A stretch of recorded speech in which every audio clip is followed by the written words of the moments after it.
The skies above New York City darkened as the massive Talon mothership moved into position. It was the spring of 2187, and humanity's first contact with alien life was unfolding. People gathered in streets, eyes fixed upward, watching history happen in real time.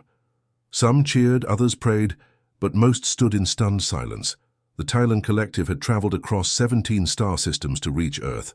Their ships gleamed with a polished silver that seemed to change color with the light. Their technology was centuries beyond human capabilities. Engines that bent space itself, weapons that could reduce mountains to dust, and medical advances that had conquered death for their species. 3 days after their arrival, the Talons finally agreed to meet with Earth's leaders. The United Earth Council gathered in the Grand Hall of the rebuilt United Nations. Representatives from all major nations sat nervously around a massive circular table, documents and tablets scattered. Before them, High Director Quan was the first Talon to step into the chamber. He stood nearly 7 feet tall with pale blue skin that had a slight shimmer to it. His eyes, 3 of them, blinked in sequence as he surveyed the humans. 2 other Talons followed behind him, carrying devices that hummed softly. "Earth welcomes you," said President Lee, standing to greet the visitors. "We hope this meeting marks the beginning of peaceful relations between our worlds." Quan's mouth curled into what might have been a smile. "We accept your welcome, though it is unnecessary. The Talon Collective has studied your planet for some time. Your technological development is quaint. Impressive for such a young species, but quaint nonetheless." The tension in the room thickened. Diplomatic aides exchanged worried glances as translators confirmed they had heard correctly. Over the next 6 hours, Quan outlined what he called an arrangement of mutual benefit. The Talons would provide Earth with advances in medicine and energy production. In exchange, they wanted access to Earth's biodiversity and mining rights across the solar system. "Your planet contains biological compounds unique in our travels," Quan explained, "and your system has resources valuable to our continued expansion. We offer protection and guidance to your developing world." Dr. Kim Soo sat at the far end of the table, carefully observing the alien's body language. As Earth's leading xenobiologist, she had been studying the limited data on the Talons since their arrival. Something about their mannerisms troubled her deeply. When the council took a brief recess, she approached President Lee. "Madam President, I'm concerned about certain patterns I'm noticing in the Talon delegation." The president looked exhausted. "What kind of patterns, Dr. Kim?" "Their posture, their tone. They're not treating this as a meeting between equals. There's a dismissiveness in how High Director Quan addresses us. The way he positions his body suggests he sees himself as speaking to children or pets, not partners." President Lee frowned. "They're aliens, Doctor. Their body language is bound to be different from ours." "It's more than that," Kim insisted. "I've analyzed the translation of their language. They use terms for us that their linguistic database suggests are reserved for lesser beings. They're hiding their true perceptions behind diplomatic words." But the president was already being pulled away by advisors. "We'll discuss this later, Dr. Kim. Right now we need to focus on the technology they're offering. Do you understand what their medical advances could mean for us? Cancer, aging, solved overnight." The negotiations resumed, and Dr. Kim watched with growing unease as the Earth Council eagerly accepted almost everything the Talons proposed. Only the representative from India raised questions about the extensive mining rights being granted. That evening, Dr. Kim decided to approach the Talons directly. She found High Director Quan in the garden of the diplomatic residence. "Your species is fascinating," she said, approaching carefully. "I hope we can learn to understand each other better." Quan turned, seemingly surprised that a human would address him directly without being spoken to first. "Understanding is not necessary for our arrangement to function." "I disagree," Kim said firmly. "I've noticed patterns in how your delegation interacts with us. There seems to be a fundamental misunderstanding about human capabilities and our place in this relationship." For a moment, something like respect flickered in Quan's 3 eyes. "You are perceptive for a human. But perception without power means little." Your species is young, emotional, and chaotic. You require guidance to avoid self-destruction. We've survived our own worst tendencies for thousands of years, Kim countered. Underestimating us would be a mistake. Quan made a sound that might have been laughter. We have encountered 12 species more advanced than yours. All eventually understood their place in the natural order. Your warnings are noted, Dr. Kim Soo, but unnecessary. The next day, the Earth Council signed the preliminary agreement. Within weeks, Talon ships were establishing outposts on the Moon, Mars, and in the asteroid belt. Their technology dazzled. Humanity, clean energy, advanced medicines, faster transportation. Dr. Kim filed reports warning of the Talon's true attitudes, but they were buried under the excitement of new technologies. The few government officials who read them dismissed her concerns as paranoia or professional jealousy. 6 months after first contact, Dr. Kim stood on the roof of her research building, watching a Talon shuttle cruise effortlessly through the night sky. She clutched a data tablet containing her latest findings about Talon behavior patterns. "They don't see us as equals," she whispered to the empty air. "And by the time everyone realizes it, it might be too late." But no one was listening. Earth had fallen in love with alien technology, blind to the warning signs of what that technology might cost them. 1 year after the arrival of the Talon Collective, their presence had become normal to most humans. Their elegant ships zipped through Earth's skies, and their outposts dotted the solar system. On Mars, they had built a massive research facility that dwarfed the human colony nearby. Jupiter's moons hosted mining operations that extracted resources at rates human companies could only dream of. The benefits were undeniable. Talon medical technology had already cured several forms of cancer. Their energy systems had replaced fossil fuels in major cities. The global economy was booming with new jobs tied to alien tech, but not everyone was celebrating. Commander Park Ji stood at the command center of the Lunar Defense Station, watching the screens with narrowed eyes. As head of Earth's combined Space Defense Forces, he had access to tracking data for all vessels in the solar system. What he saw troubled him deeply. "Show me the path of the Talon science vessel Harmony again," he said to his assistant. The screen lit up with a blue line that traced the ship's journey over the past month. It had visited every major military installation in Earth orbit, lingering, particularly long near the defense platforms. "They said they were conducting atmospheric studies," his assistant noted. Commander Park grunted. "Funny how their atmospheric studies keep happening right next to our weapons systems." Later that day, Park called a private meeting with his top officers in a secure room swept for listening devices. "In the past 3 months, 17 Talon vessels have mapped our entire defense grid," he explained, showing the tracking data. "They're cataloging our capabilities, our strengths, and most importantly, our weaknesses." Captain Han, his second in command, looked troubled. "Have you brought this to the council?" "3 times, Park replied, frustration clear in his voice. "Each time I'm told not to rock the boat. The Talons bring prosperity. Questioning their motives is bad politics." "So what do we do?" asked another officer. Commander Park pointed to a small base on the far side of the moon. "We prepare quietly. Training exercises, equipment maintenance, developing new protocols. Nothing that violates our agreements, but everything that keeps us ready." Meanwhile, on Earth, Dr. Kim Soo had assembled a small team of scientists from different countries. They met in her lab at night, away from the watchful eyes of both Earth governments and Talon observers. "The language barrier has been our biggest problem," Dr. Kim explained to the group. "The translation program they gave us is deliberately simplified. It's like they're using baby talk when speaking to us." Dr. Patel, a linguist from Mumbai, nodded in agreement. "I've identified at least 7 levels of formality in their language. With humans, they only use the lowest 2, the same levels used for children and animals in their culture." The scientists had been secretly working on their own translation program, one that could decode the Talon's private communications. After 6 months of work, they had finally succeeded. "Tonight, we access their historical database," Dr. Kim announced. "We need to know who we're really dealing with." Using access codes provided by a sympathetic Talon scientist, one of the few who treated humans as equals, they connected to the mothership's archives. What they found chilled them to the bone.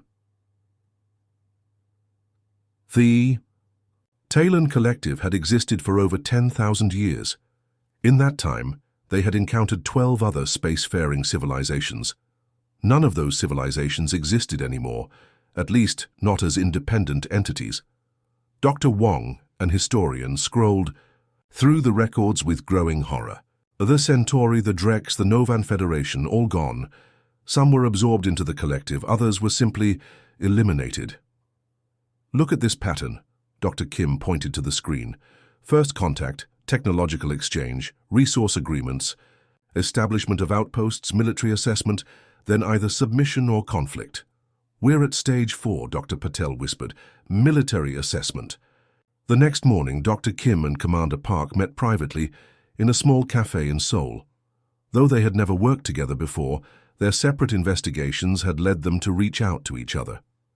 Everything you suspected about their military intelligence gathering is confirmed in their historical records, Dr. Kim said quietly, sliding a data chip across the table. This isn't the first time they've done this. It's their standard procedure before they either absorb or destroy a civilization. Commander Park's face remained stoic, but his hand tightened around his coffee cup. The Council won't listen to military concerns. Maybe scientific evidence will convince them. 3 days later, they presented their findings to an emergency session of the United Earth Council.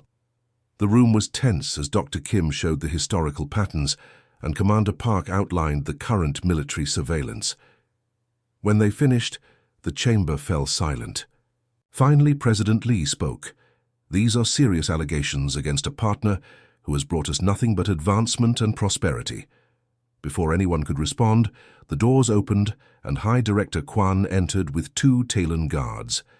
I was informed of this interesting meeting, Kwan said, his 3 eyes blinking slowly.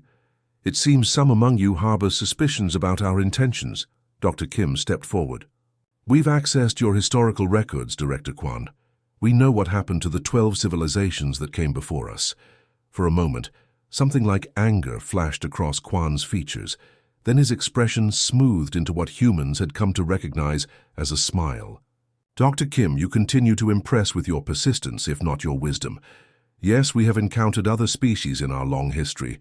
Some joined us willingly, recognizing superior guidance. Others made unfortunate choices. Commander Park moved to stand beside Dr. Kim. You're assessing our military capabilities. Why? Standard protocol, Kwan replied dismissively. We must understand all aspects of a new partner species. Your weapons are primitive but numerous. Documentation is merely prudent. President Lee looked between her advisors and the alien delegation. Director Kwan, you must understand our concerns. What?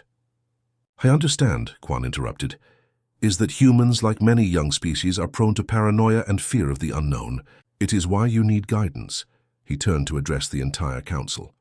Your medical technology upgrade scheduled for next month will proceed as planned, as will the atmospheric processes for your pollution problem. We suggest focusing on these benefits rather than indulging primitive fear responses. As the council members murmured among themselves, Dr. Kim and Commander Park exchanged glances. They could already see minds changing, concerns being pushed aside in favor of continued technological gifts. After the meeting, they stood alone in the empty chamber. They're not even trying to hide it anymore, Dr. Kim said quietly. They truly believe we're too primitive to be a threat. Commander Park nodded grimly. Then that will be their first mistake, and hopefully their last. The first distress call from Mars came at 3:17 a.m. Earth Standard Time. Commander Park was woken from a light sleep by his communications officer. Sir, you need to see this now. The video feed showed chaos. The New Horizon colony on Mars, home to 800 humans, was being systematically demolished. Massive Talon mining machines tore through the habitation domes and research facilities without pause. Colonists ran for emergency shelters as the thin Martian atmosphere rushed in through broken seals. Get me the colony leader, Park ordered, his voice tight with controlled rage. Director Yoon of the Mars colony appeared on screen, her face smudged with dust, emergency lights flashing behind her. They gave us no warning, she said, her voice breaking. Their machines just appeared over the ridge and started tearing through our eastern quadrant. We're evacuating to the emergency bunkers, but we've already lost 17 people. What? About communication with the Talons. They ignore our transmissions. The mining operation isn't stopping for anything or anyone in its path. Commander Park immediately contacted Earth's leadership, but the response was delayed and hesitant. After 3 hours, with the destruction continuing, President Lee finally agreed to send a formal protest to the Talon leadership. High Director Kwan's response came 6 hours later, after 32 humans had died and half the Mars colony lay in ruins. We regret the miscommunication regarding our resource extraction plans, Kwan stated in a public broadcast. The Mars operation was scheduled in our systems, but appears not to have been properly communicated to your colonial authorities. We offer our apologies for this unfortunate error. But the mining didn't stop. Instead, it expanded. The machines simply worked around the remaining human structures, sometimes coming within meters of occupied buildings. A week later, an emergency session of the Earth Council convened.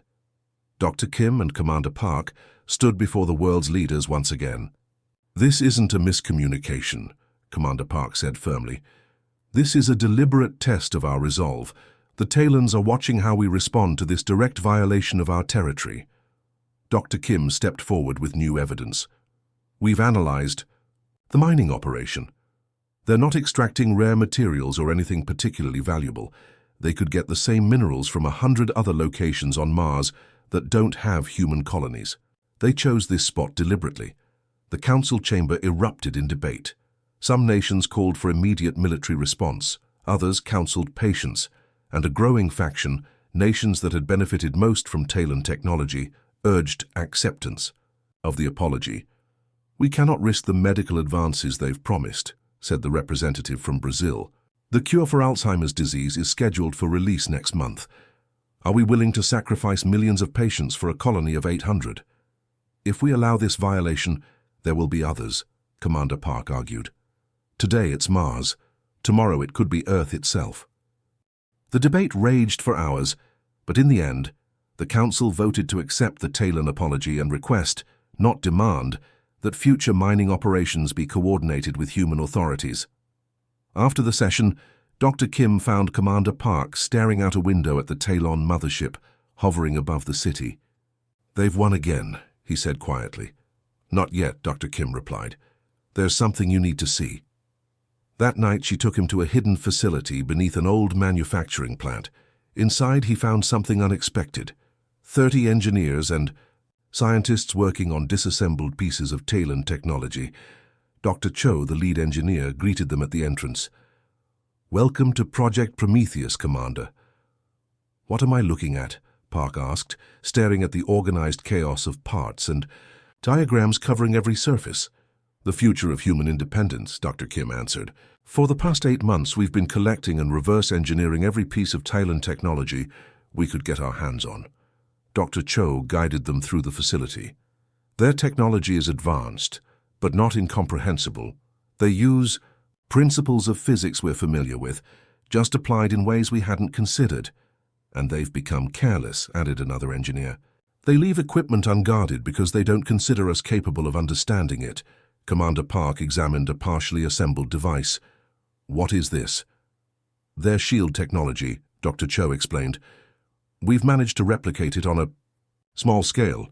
More importantly, we've identified its weaknesses. For the next hour, they showed him their progress. Weapon systems that could penetrate Talon shields, communication devices that could intercept their transmissions, and most impressively, engines that could match their speed. How long until? These are ready for deployment, Park asked. Some are ready now, Dr. Kim said. Others need more time, but we're working around the clock. The challenge isn't just technological, Dr. Cho added.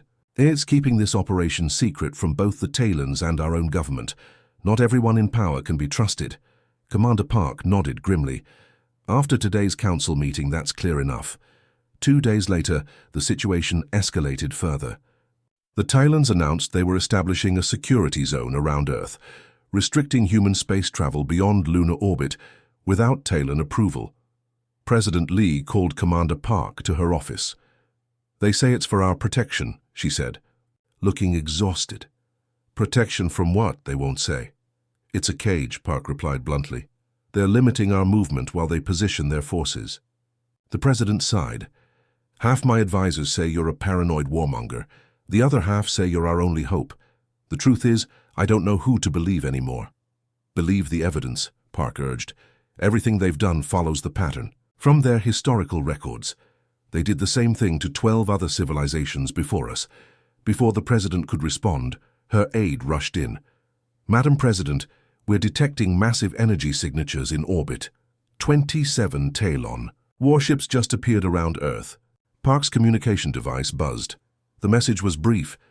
"Energy signature detected. Source Prometheus." His blood ran cold. Someone at the secret facility had activated one of the reverse-engineered devices, and the Talons had detected it. High. Director Kwan's face appeared on every screen worldwide moments later. "People of Earth, we have detected unauthorized use of advanced technology. This represents a breach of our partnership agreement. For your safety, and to prevent misuse of technologies beyond your current developmental capacity, we are initiating a security inspection of your orbital defenses." Park looked at the president. "They're coming for our weapons first, then they'll take anything else that could threaten them." "What can we do?" she asked, the full weight of the situation finally settling on her. "Fight back," Park said simply. "While we still can." He turned to leave, already calling his command staff. "Commander," the president called after him, "whatever happens next, good luck." Park nodded once and strode out. As he headed for the Lunar Defense Command, reports came in from around the world. Talon ships were moving into position above every major military installation on Earth. The breaking point had arrived. Humanity's response in the next few hours would determine whether they would live as free beings or pets of the Talon collective. In the hidden Prometheus facility, Dr. Kim and her team worked frantically to deploy their adaptations. They had hoped for more time, but time had run out. "Send the activation codes to all hidden units," she ordered. "It's time to show the Talons they picked the wrong species to underestimate." The Talon attack began at dawn. Their ships descended on Earth's orbital defense platforms with overwhelming force. Sleek silver vessels fired energy weapons that cut through standard human shields like paper. The first 3 defense stations were destroyed in minutes, their crews never having a chance to respond. High Director Kwan watched from the command deck of his flagship. "As expected," he commented to his officers, "their primitive weapons are no match for our technology. They will surrender within the hour." But on the 4th defense platform, something unexpected happened. As the Talon weapons fired, a new type of shield flickered to life, one with a distinctive blue-green glow that absorbed the energy blasts. On the Lunar Command Base, Commander Park watched the battle unfold on the massive tactical display. "Activate all modified shield systems," he ordered. "Deploy the hybrid weapons on my mark." Across Earth's defensive grid, hidden systems came online. For months, engineer teams had been secretly installing the reverse-engineered Talon technology, developed by Project Prometheus. Not enough to equip every station, but enough to surprise the overconfident attackers. The Talon ships pressed their attack, moving closer to the defense platforms that still stood. That's when Park gave the order. "Mark." From the seemingly damaged defense stations, new weapons fired. Not the standard railguns or missiles the Talons had expected, but focused energy beams similar to their own technology, modified with human innovations. The beams pulsed at frequencies specifically designed to disrupt Talon shield harmonics. 3 Talon ships exploded in quick succession. On the flagship, alarms blared. Kwan's 3 eyes widened in shock. "Impossible! Their weapons should not be able to penetrate our shields." "The frequencies," his science officer reported, "they've matched the resonance pattern of our shield generators." Kwan slammed his fist down. How could they have developed this technology so quickly? It took us centuries. In orbit around Mars, a separate battle was unfolding. Human ships, smaller and less advanced than the Talon vessels, but equipped with the new hybrid systems, launched from hidden bases on the Martian moons. They attacked the Talon mining operations. their pilots executing maneuvers that the Talon combat computers couldn't predict. "They're not following any established combat doctrine," a confused Talon commander reported. "Their attack patterns are chaotic." This was Commander Park's strategy.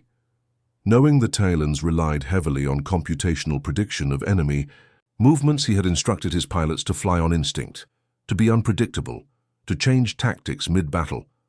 Some ships feigned damage, then attacked. Others used the debris of destroyed stations as cover. A few even flew directly at Talon vessels before veering away at the last second, disrupting their targeting systems. Back on Earth, Dr. Kim and her team worked frantically in the underground Prometheus facility. They had hacked into the Talon communication network and were intercepting all transmissions between their ships. "They're calling for reinforcements," Dr. Cho reported, listening through a headset. "But the nearest fleet is 3 days away." Dr. Kim nodded grimly. "Then we have 3 days to end this." She turned to the team working on the communication array. "Is the broadcast system ready?" A young engineer looked up from his console. "Yes, but we can only maintain the connection for 10 minutes before they trace and block us." 10 minutes will be enough," Dr. Kim said. "Start the transmission." Across the Talon home system, 17 light-years from Earth, something unprecedented happened. The government-controlled information networks were suddenly hijacked. On every screen, in homes and public spaces, appeared the face of Dr. Kim. "So, a human from Earth. People of the Talon Collective," she began, speaking in their own language, "your leaders have not told you the truth about Earth or humanity." What followed was a carefully edited compilation of intercepted communications from Talon commanders, revealing their true assessment of humans as barely sentient pets and their plans to harvest Earth's resources regardless of indigenous casualties. Most damning were the private communications of High Director Quan, speaking callously about acceptable losses among his own forces. "Lower caste crews are replaceable. The mining operation must continue even if it costs 1,000. Talon lives." In the Talon society, rigidly divided by caste, this was explosive information. The lower castes had long been told they were valued equally, that their sacrifices were honored. To hear their highest leader dismiss their lives so coldly sparked immediate outrage. Back in Earth orbit, the battle had reached a stalemate. The humans couldn't defeat the superior Talon fleet outright, but their hybrid technology and unpredictable tactics prevented the Talons from securing a quick victory. Commander Park received an urgent communication from the lunar base. "Sir, we're detecting internal communications among the Talon fleet. They appear to be arguing." Dr. Kim's broadcast had reached the crews of the attacking ships. Lower caste engineers and soldiers were questioning orders, demanding explanations from their superiors. The rigid command structure, never designed to handle internal dissent, began to fracture. Park saw the opportunity. "All ships focus fire on the flagship. Target their command and communication systems." Human vessels converged on Quan's ship from multiple directions. Their hybrid weapons fired in synchronized bursts, overwhelming a specific section of the flagship's shields. Explosions blossomed along the vessel's elegant hull. Inside, Quan struggled to maintain control as systems failed around him. "Retreat is not an option," he shouted at his officers. "These primitives cannot be allowed to resist." But his crew was no longer responding with their usual unquestioning obedience. The lower caste weapons officer turned to face him directly, a shocking breach of protocol. "You said this would be a simple operation," the officer said, his voice trembling with both fear and defiance. "You said the humans were harmless. You said our lives would not be wasted." "Return to your station," Quan ordered. When the officer didn't move, Quan drew his sidearm. "This is mutiny." On the tactical display, Commander Park watched as the Talon flagship's weapons went offline. Then its engines, then its shields. "What's happening?" asked his second-in-command. "They're fighting among themselves," Park replied. Just as Dr. Kim predicted. Throughout the Talon fleet, similar scenes played out. The broadcasts from Earth had shattered the illusion of unity. Ships began to power down weapons. Some turned away from Earth. Others remained in position but ceased firing. After 18 hours of battle, the shooting stopped. A transmission came from the Thailand flagship, but it wasn't High Director Kwan who appeared on the screen. Instead, it was a lower caste officer with determination in his eyes. "This is Acting Commander Jun of the Thailand vessel Light of Truth. We request a cessation of hostilities and the opening of direct negotiations, not with your political leaders, but with those who truly understand us." He paused. "We wish to speak with Dr. Kim Soo and Commander Park Ji." As the message played across command centers on Earth and the Moon, cheers erupted from exhausted human crews. They had not won the war outright, but they had done something even more important. They had earned respect. In the Prometheus facility, Dr. Kim leaned back in her chair, finally allowing herself a moment of relief. "They underestimated us," she said softly. "That was their fatal mistake." The ceasefire lasted exactly 6 days. It ended when High Director Kwan, having escaped his mutinous crew in a small vessel, reached a secondary Talon fleet at the edge of the solar system. With loyal forces behind him, Kwan declared the mutineers traitors and vowed to continue the pacification of Earth. The conflict that followed was unlike anything either species had experienced before. It spread across the entire solar system, from the scorching orbit of Mercury to the frozen moons of Neptune. What the Talons had expected to be a quick subjugation became a grinding war of attrition against an enemy that refused to follow the rules of conventional warfare. In the asteroid belt, human mining ships, never designed for combat, were fitted with makeshift weapons and stealth systems. They would hide among the countless rocks, emerging only to strike at Talon supply ships before disappearing again. "They're everywhere and nowhere," complained a Talon fleet commander in a transmission. "Intercepted by Earth intelligence. We destroy 10 of their vessels, and 20 more appear from nowhere. They're like insects that refuse to be crushed." Commander Park had established his headquarters on Titan, Saturn's largest moon. From this distant outpost, he coordinated humanity's defense with a strategy the Talons couldn't comprehend: decentralized command. "Each battle group operates independently," he explained to the gathered ship captains. "If you lose contact with command, you continue the mission as best you see fit. Trust your training and your instincts." This approach baffled the Talons, whose rigid hierarchy required constant communication with superiors. When human forces destroyed their communication relays, Talon ships would often drift aimlessly, waiting for orders that never came. Meanwhile, Dr. Kim led a different kind of battle. From a hidden base on Europa, Jupiter's ice-covered moon, she continued to broadcast to the Talon home system. Each day, more information about Kwan's deceptions reached ordinary Talons.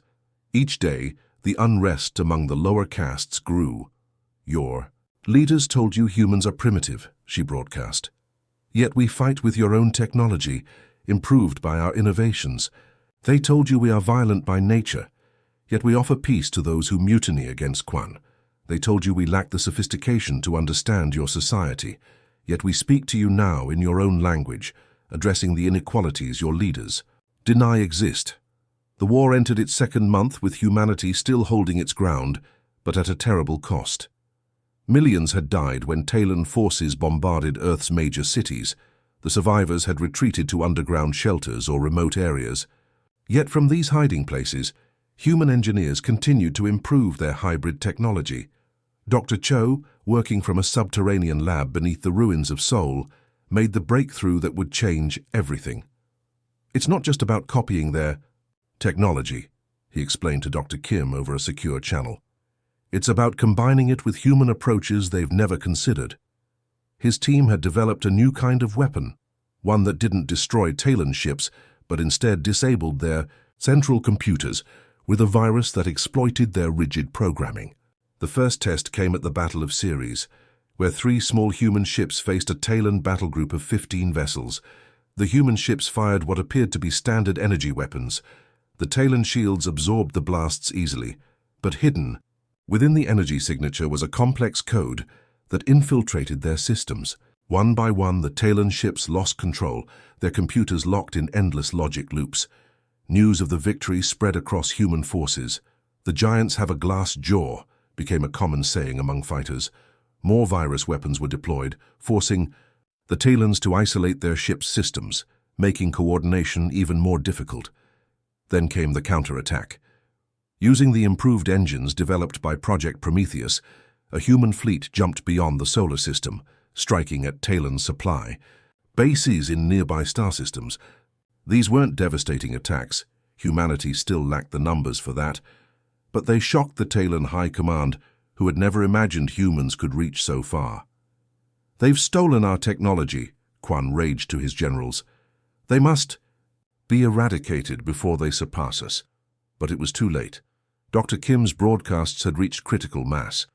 On the Talon homeworld, the lower castes had risen up against their leaders. The revolution spread to colonies and outposts. Military vessels found themselves caught between loyalty to commanders and sympathy for their own kind, fighting for equality.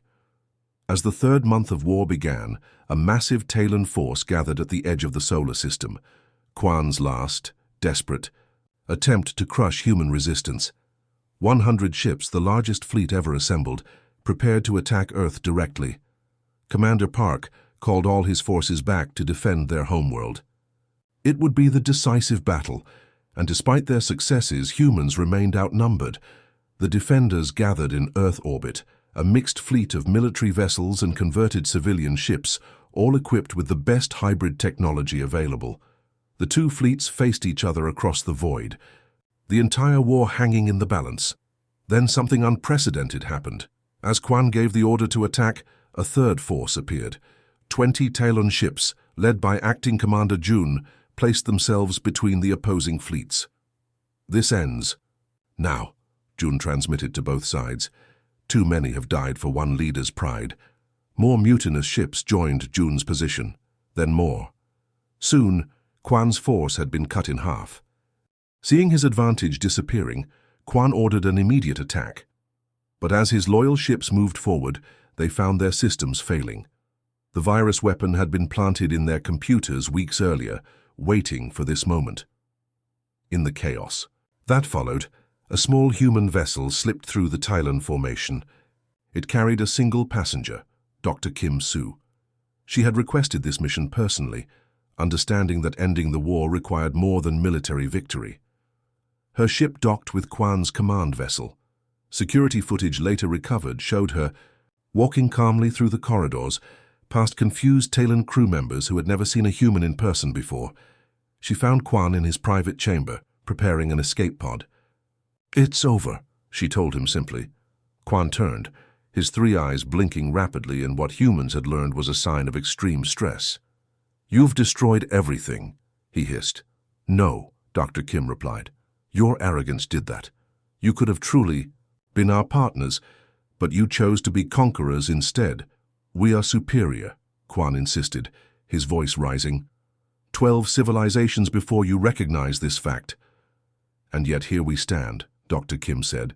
"You running away, your collective falling apart, and humanity still free." When Dr. Kim emerged from the vessel with Quan in restraints, the fighting stopped completely. Across the solar system, Talon ships powered down weapons. The war was over. In the peace negotiations that followed, both species faced difficult truths. The Talon collective, which had existed for millennia, had collapsed. In its place arose a new government led by the former lower castes, with Jun as its provisional leader. "We have much to learn from each other," Jun said at the signing of the peace treaty. "For too long we believed technological superiority was the measure of civilization. You have shown us that adaptation, creativity, and determination are equally important." Commander Park, representing Earth alongside President Lee, nodded in agreement. "And we've learned that progress isn't just about developing new technology, but about how we choose to use it." 1 year after the war's end, a memorial was unveiled in orbit above Earth. It depicted human and Talon hands reaching toward each other across space. At its base was inscribed a simple message: "Arrogance ignored warnings, and it led to their destruction. Respect built understanding, and it led to our salvation." Dr. Kim stood before the memorial, remembering all those who had been lost. A Talon child approached her, part of the first cultural exchange program. "Is it true?" the child asked. that you knew from the beginning what would happen?" Dr. Kim smiled gently. "No one could have known exactly how things would unfold. But I did know one thing, that underestimating others is always a mistake. It's a lesson both our peoples have learned at great cost." As they looked out at the stars, human and Talon ships moved peacefully among Earth's orbital stations. The galaxy was vast, filled with wonders and dangers neither species could face alone. But together, combining Talon technology with human adaptability, they would be ready for whatever came next. The destruction of the old collective had made room for something new, something better. And it had all begun because someone had noticed a warning sign and refused to stay silent.